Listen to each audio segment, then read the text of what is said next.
हमारे शिक्षा मंत्री मिथिलेश तिवारी जी हैं, इनसे पूर्व सुनील कुमार जी थे। वो प्रेस कॉन्फ्रेंस कर रहे थे, वहाँ पर भी हम उनसे जा कर के मिले थे और डायरी बने हैं। हम उनसे आग्रह करते हैं कि 18 सालों से जो है लाइब्रेरियन के छात्र इंतजार कर रहे हैं, उनके इंतजार को घड़ी को समाप्त कीजिए। राम नोटिफिकेशन जारी होगा तो इस प्रक्रिया को पूरा होने में कम से कम 3 से 4 महीना लगेगा। उसके बाद जो है बीपीएससी के माध्यम से जो है बहाली दिया जाएगा। भी होश में आओ, बीएससी भी होश में आओ का नोटिफिकेशन ही नहीं निकाले, हम लोग एग्जाम ले ही नहीं रहे, तो वैसा छूट देने से क्या फायदा? वो तो केवल पेपरबाजी ही हो गया ना।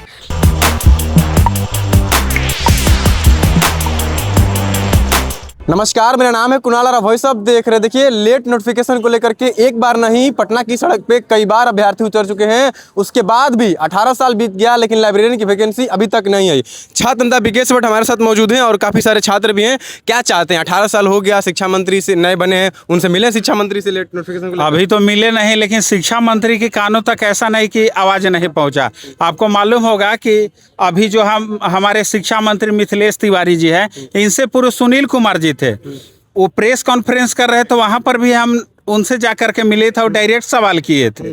तो ऐसा आप पे एक्शन करने की बात कह रहे थे वो? अब वो तो कोई दूसरा लोग आरोप लगा रहा था। मंत्री कोई नहीं चाहे कि छात्रों का जो है भविष्य बर्बाद किया जाए, लेकिन नए हमारे शिक्षा मंत्री जी जो बने हैं, हम उनसे आग्रह करते हैं कि 18 सालों से जो है लाइब्रेरियन के छात्र इंतजार कर रहे हैं, उनके इंतजार को घड़ी को समाप्त कीजिए। राम जी को भी वनवास मिला था तो 14 सालों का मिला था, लेकिन लाइब्रेरियन के अभ्यर्थी 18 सालों से इंतजार कर रहे हैं।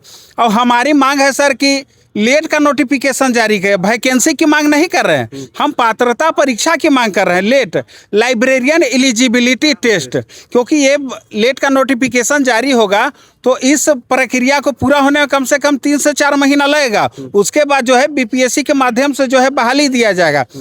आप देखे होंगे कि जब हम बिहार विद्यालय परीक्षा समिति का घेराव किए थे, तो उस समय सचिव महोदय के द्वारा ऑन कैमरा आश्वासन दिया गया था कि लेट का नोटिफिकेशन जो है फरवरी महीने के जारी कर दिया जाएगा।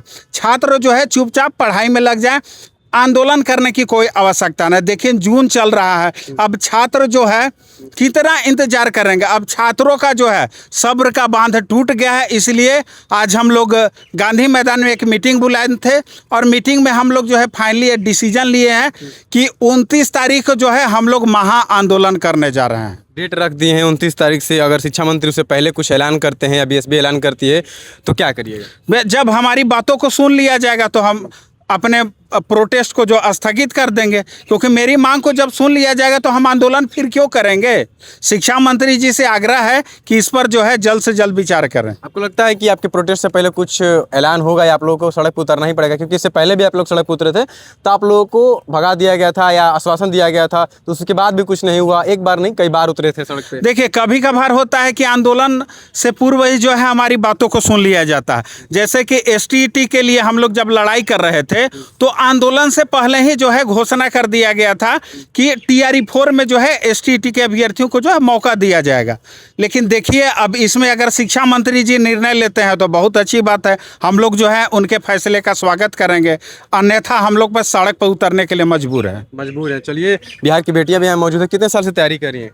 हम 2 साल से तैयारी कर रहे हैं। 2 साल से? 18 साल से वैकेंसी नहीं आई तो मालूम होगा आपको। हाँ, लेकिन लगता है कि 2 साल से तैयारी कर रहे हैं तो आ जाएगी आगे वैकेंसी? अभी तक तो कोई उम्मीद नहीं, ऐसा लग नहीं रहा है जाएगा, जिस हिसाब से परिस्थिति है।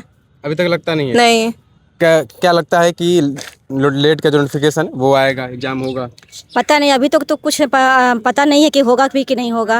अब तो सरकार की इच्छा पर ही डिपेंड करता है कि वो क्या चाहते हैं। क्योंकि 2011 में मैंने बिलीव किया था, अब उसमें भी वैकेंसी नहीं आया था। 2008 में और 10 में ही हुआ था, मैंने 11 में किया था, मगर उसमें से अभी तक मैं इंतजार ही कर रही हूँ कि कब से इंतजार कर रही हैं? 2011 मेरा बिलीव कंप्लीट हुआ है। 2011 से इंतजार कर रही हैं लाइब्रेरियन की वैकेंसी के लिए, पर उसमें से अभी तक आया नहीं है। पर सरकार उम्र भी निकल रहा होगा अब? नहीं, बहुत उम्र खत्म हो गया मेरा, प्लस 45 अगर प्लस उम्र निकल जाएगा तो फिर उसमें वैकेंसी भी नहीं होगी। तो देखिए, सरकार का तो कहना है कि 10 साल छूट दे रहे हैं। यदि सरकार 10 साल छूट देते हैं तो हम लोग का उसमें होगा, और उस छूट देने से भी कोई फायदा नहीं। यदि जब तक आप उसका इस्तेमाल नहीं कीजिएगा, वैसा छूट देना न देना वो पेपरबाजी केवल है। जब तक आप 10 साल का छूट दिए और उसका नोटिफिकेशन ही नहीं निकाले, हम लोग एग्जाम ले ही नहीं रहे, तो वैसा छूट देने से क्या फायदा? वो तो केवल पेपरबाजी ही हो गया ना। वो क्या हो गया, छात्रों को बहलावा देने का बात हो गया, कि लॉलीपॉप हो गया कि चलो हम ये काम आपका कर दे रहे हैं। सड़क पे उतरिएगा आप भी? बिल्कुल उतरेंगे, हम हमेशा उतरते हैं और आगे भी उतरेंगे, हमेशा आगे उतरते उतरेंगे। हैं। हाँ, लगता है कि मेरा शब्द खत्म हुआ है, जज्बा खत्म नहीं हुआ है। जब तक नोटिफिकेशन आएगा तब तक अपना जज्बा दिखाएंगे। लगता है कि सड़क पे उतरना ही पड़ेगा? बिल्कुल उतरेंगे, उतरते हैं और उतरेंगे। उतरेंगे। चलिए, ये सबसे बड़ी बात है सर, 25 से पहले बोला जाता था कि इसका नियमावली बनेगा, नियमावली बने। जब नियमावली बन गया, पात्रता परीक्षा लेने की बात आई, तो बोला गया था कि हम इलेक्शन से पहले इसको ज्वाइनिंग करवाएंगे। ठीक, इलेक्शन से पहले बोले कि पात्रता परीक्षा लेंगे, उसके बाद इसमें बोला गया कितना सीट आएगा। कहा सीट अभी मेंशन हम नहीं कर सकते कितना सीट आएगा, पहले पात्रता परीक्षा हो जाएगा, लेट हो जाएगा, उसके बाद आएगा। लेट के लिए नोटिफिकेशन भेज दिया गया शिक्षा विभाग से BSV के पास। वहाँ बोला कि ठीक है, हम अति दुर्गा पूजा चल रहा है, दुर्गा पूजा के बाद इसका हम नोटिफिकेशन अति करेंगे, उसके बाद इसका परीक्षा लेंगे। उसके बाद जब इलेक्शन आ गया, इलेक्शन के बाद बोले कि इलेक्शन के सर के अति में गए थे, तो बोले कि इलेक्शन अभी चल रहा है, इलेक्शन के बाद हम इलेक्शन ख़त्म होगा, उसके बाद सरकार बनेगा तो हम दे देंगे। उसके बाद फिर वापस ले लिया। फिर हम लोग BSV के प्रदर्शन में गए, बोले कि हमारा वापस ले लिया शिक्षा विभाग, बोला कि हम वापस ले लिया। अब शिक्षा विभाग से जब अति मिलेगा, जब हम लोग शिक्षा मंत्री से मिलते हैं तो बोले यथाशीघ्र। एक दिन यथाशीघ्र सुनते सुनते सोचे यथाशीघ्र का अर्थ होता है क्या? अनिश्चित। अनिश्चित। हाँ, अनिश्चित। इसका कब आएगा कोई यथा पता नहीं, बस यही मंत्री बोलते हैं और बोलते हैं कि आएगा। या बोल देना चाहिए स्पष्ट, नहीं आएगा, नहीं देंगे वैकेंसी। मौलाना मजरूल हक यूनिवर्सिटी है, उससे 15,000 विद्यार्थी प्रत्येक साल रिलीज करता है। ऐसा पूरे बिहार में यूनिवर्सिटी, हर एक यूनिवर्सिटी में लाइब्रेरी को कोर्स चला एम लिस्ट कर लेता है। 29 तारीख को अब सड़क पर उतरिएगा? निश्चित उतरेंगे, क्या मेरा हक है। देख लीजिए, इसमें सीएम नीतीश कुमार का है, बोले थे ना कि 7,000 लाइब्रेरी के वैकेंसी आएगा, सारा चीज़ आएगा। इसके बाद सम्राट चौधरी का देखिए, हर एक जितना NDA के लीडर थे, चिराग पासवान हो, मांझी जी हो, जितना हो, विजय सिन्हा, सारे बोल दिए। इन लोग को क्या था, पहले हम लोग के किसी तरह चुनाव है, आए हमको वोट दे, उसके बाद फिर वही कर दिए हैं। लेकिन अब सड़क पर उतरिएगा? क्या उतरना पड़ेगा, मजबूरी है हम लोग का, उतरना पड़ेगा। चलिए, देखिए 18 सालों का ये आक्रोश है कि अब सड़क पे उतरना पड़ रहा है, क्योंकि बार बार मांगने पे नहीं मिलता है, तो हक को अब जो है सड़क पे उतर के लेना पड़ेगा। इससे पहले अगर शिक्षा मंत्री कुछ ऐलान करते हैं तो आंदोलन को जो है रोका जा सकता है। बहुत बहुत धन्यवाद। चैनल को सब्सक्राइब करें, इसको लाइक करें।